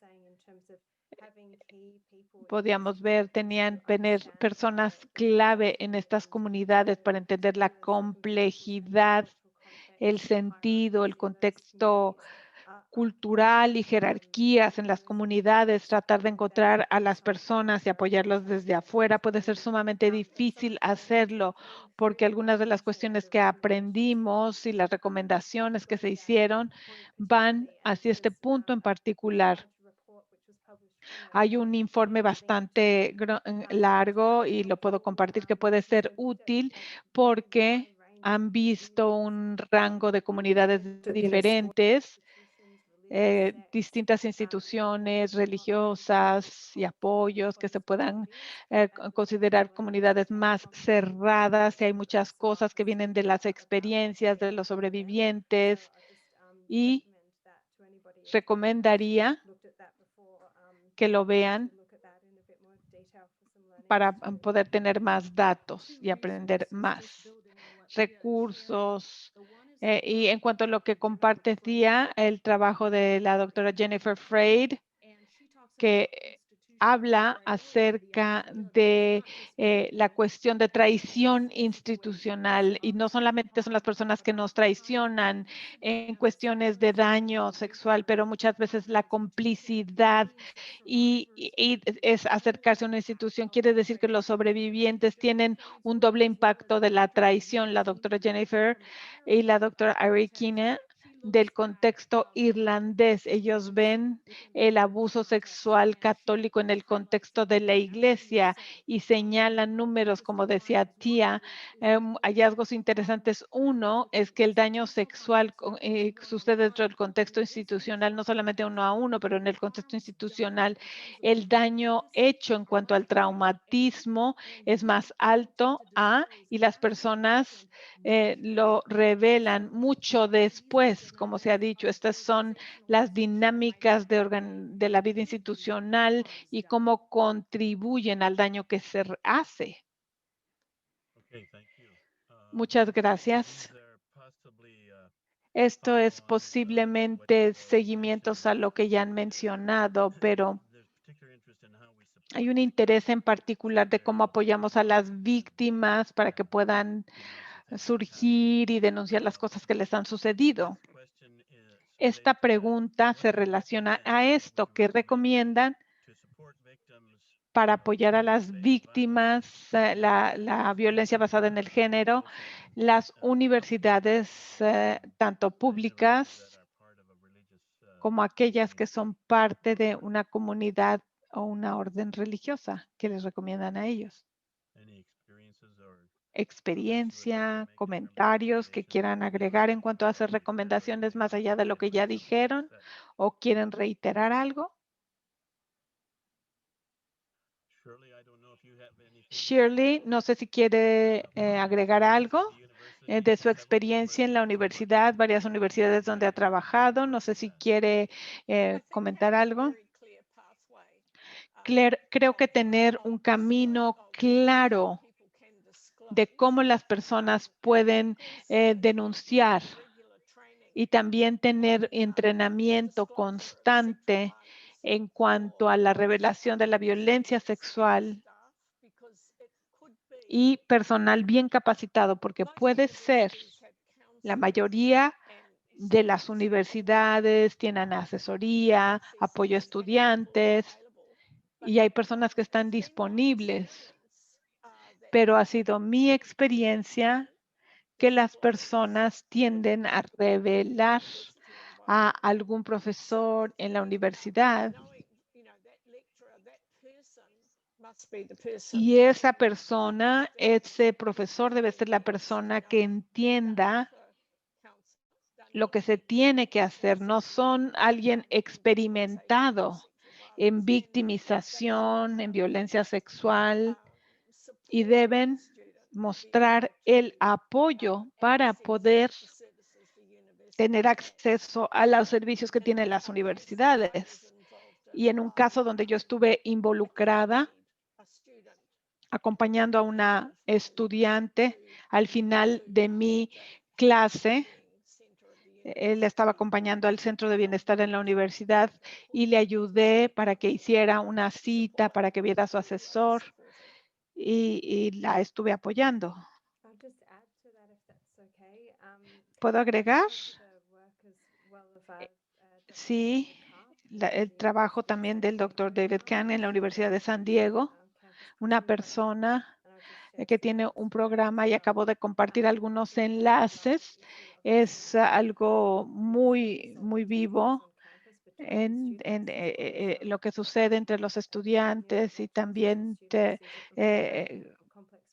es un problema sumamente complejo y hay estándares de disciplina, algunas cosas, pasos que deben de seguir, pero debo de decir que hay que escuchar la experiencia de los sobrevivientes y esto no necesariamente debe tener una respuesta punitiva por parte de la universidad. Y si es alguien con mucha educación, no deben de tomarlo nada más por eso, porque sucede a todos los niveles. Y lo mismo, alguien que reporte a la policía en una situación universitaria. Hay trabajo en Australia, un programa que se llama Respect Now Always, que se lleva a cabo en las universidades. Jane y yo hemos estado en algunas de sus conferencias con varios líderes, buscando prácticas restaurativas, tratando de encontrar estas cuestiones en la universidad. Hay mucha documentación. Gracias. Quiero agregar que estaba pensando lo que decía la doctora Turner acerca de crear comunidades de rendición de cuentas y de apoyo y cómo esto, en especial en estudiantes universitarios y estudiantes de maestría, la manera en la que perciben los riesgos puede ser sumamente diferente. Así que las personas pueden percibir los riesgos de reputación en cuanto a hacer una revelación como mayor riesgo. Así que cómo creamos estos sistemas de apoyo alrededor de estas personas que están trabajando a través de un proceso de restauración en sus vidas. Okay. Any other questions that ¿Alguna otra pregunta o comentario que quieran hacer a los miembros del panel, que quieran agregar a lo que ya dijeron en cuanto a otros recursos antes de cerrar nuestra sesión? Shirley, me gustaría llamar la atención al hecho de que las estadísticas nos llevan a una prevalencia e incidencia muy alta. Las personas que son violadas sexualmente como niños continúan a convertirse a violadores sexuales y con un patrón o con relaciones de patrones de violencia. Las personas que vieron esto pueden ver que puede haber niveles muy altos en comunidades marginadas. Creo que estamos ahí, hay problemas, es algo que debemos de tomar muy en serio. Tía mencionó acerca de los nuevos derechos de los pediatras, las personas que reportan a la policía. Yo sé que más del 90% de nosotros reportarían que nuestro auto fue robado, pero menos del 10% reportarían a alguien que lo violaron, alguien que reportarían si fueron violados. Y esto es impresionante porque ¿por qué reportar a la policía? Bueno, es impresionante. Hay muchas personas que son de verdad acusadas de y llevadas a juicio por un delito de estos. Hay experiencias que es sumamente importante y que puede tener muchas repercusiones en las sociedades y en las comunidades.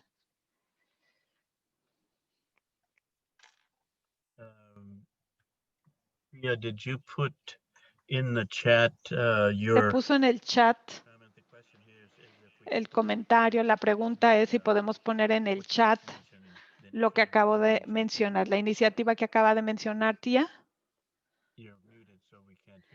Está en silencio su micrófono, no la podemos escuchar.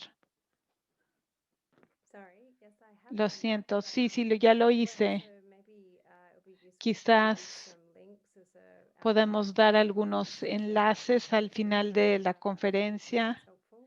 Si eso es útil, podemos armar algunos de estos recursos y podríamos ayudar con eso. ¿Les parece bien? Sí, eso sería muy bueno.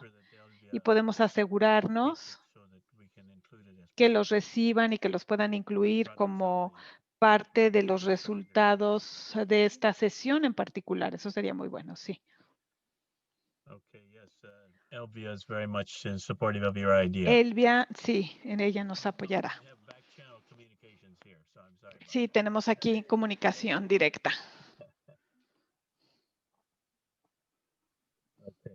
Well, we're approaching the end of our Estamos time. llegando al final de nuestra reunión. Nos quedan un poco de minutos, un par de minutos. ¿Alguien quiere agregar algo? Si hay alguna otra pregunta. Looks like we're maybe Parece que ya llegamos al final el día de hoy.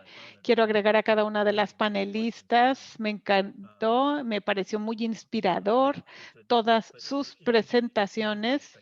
Incluso, no me gusta reconocerlo, pero fue más allá de mis expectativas, así que es muy difícil. Les agradezco. Me encantó la mezcla de Nueva Zelanda, Estados Unidos. Bueno, me encantó. Gracias a los organizadores de la conferencia por habernos dado este espacio. Y les recuerdo, creo que ya se mencionó, que la doctora Johanna Turner, los amigos le llamamos Johanna, nos va a dar otra presentación el día 12, me parece, y creo que es a la misma hora, si no me equivoco, ¿verdad? Sí, creo que sí. Debemos de checar esto, pero creo que es a la misma hora. Sí, la sesión el día 12 de noviembre. Muchas gracias. ¿Algún comentario que quieran hacer para finalizar.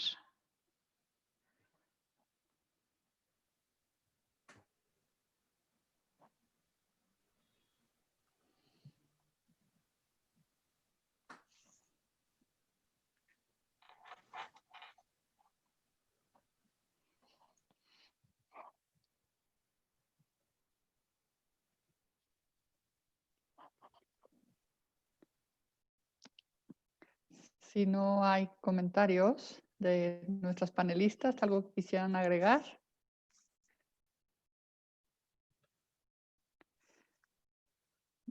Bueno, si no lo hay, les I agradecemos think we've muchísimo said este everything we panel. had to say. Creo que ya dijeron todo lo que tenían que decir. Pues fue maravilloso. Nos quedamos con ganas de seguir escuchando todas estas experiencias.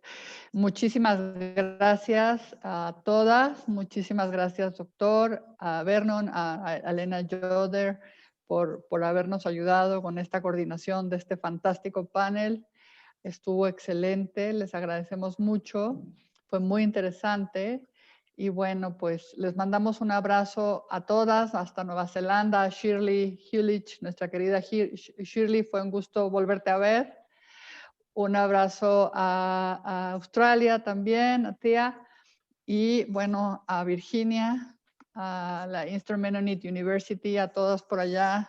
Un abrazo muy grande y bueno, pues por aquí seguimos en lo que sigue del Congreso.